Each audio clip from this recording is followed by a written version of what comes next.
Ce qui est vrai de la nouvelle naissance comme point de départ et de la sanctification en tant que processus général auquel tout se ramène, est vrai aussi de l'éducation par laquelle Dieu nous fait passer. Nous comprenons pourquoi il se comporte avec nous comme il le fait. Et pourquoi donc Dieu nous châtie-t-il? Pourquoi sommes-nous châtiés? Nous le voyons, nous le constatons, chez beaucoup d'enfants de Dieu.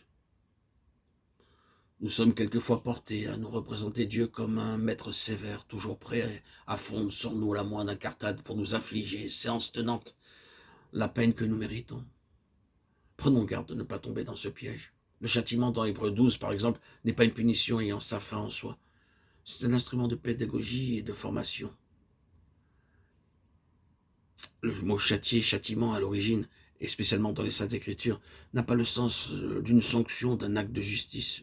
Il a la même racine que le mot chaste, et signifie, à proprement parler, purifier, rendre pur.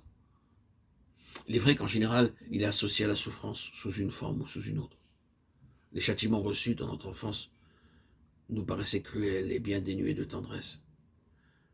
Maintenant que notre jugement s'est mûri, combien n'y en a-t-il pas parmi nous qui sont prêts à donner raison à leurs parents, rétrospectivement, sans aucune réserve?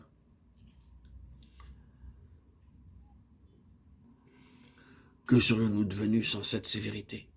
Et ceux d'entre nous qui ont des parents maintenant ont depuis longtemps changé d'idée.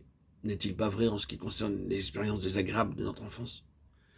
Si nous nous regimbons encore contre certaines injustices, dont le souvenir restait tenace avec Dieu, nous ne risquons rien de semblable, car nous ne sommes pas entre les mains d'un Père injuste. C'est le plus tard que Dieu a en vue le résultat, un fruit paisible de justice. C'est-à-dire un état dans lequel toute trace de dissentiment ou de tension a disparu dans nos rapports avec Dieu. Ce n'est pas autre chose que la réalisation en nous du même modus vivendi, du même état de fait qui unit Christ au Père. Ainsi donc, si l'éducation à laquelle nous sommes soumis a parfois un extérieur désagréable, elle tend néanmoins toujours au même but, notre conformité à son image. Dans le même ordre d'idées, une dernière question doit être soulevée, elle touche d'une part au ministère, de l'autre à nos relations avec le peuple de Dieu. Qu'est-ce que le ministère? Qu'il s'agisse du ministère dont nous bénéficions ou de celui que nous exerçons nous-mêmes, quel est le mobile qui doit inspirer notre attitude à l'égard du ministère? À quoi faut-il viser? La réponse ne fait pas de doute. Ce que nous devons avoir en vue, c'est l'objectif que Dieu lui-même a en vue. Et tout doit être subordonné ou sacrifié à cet objectif-là.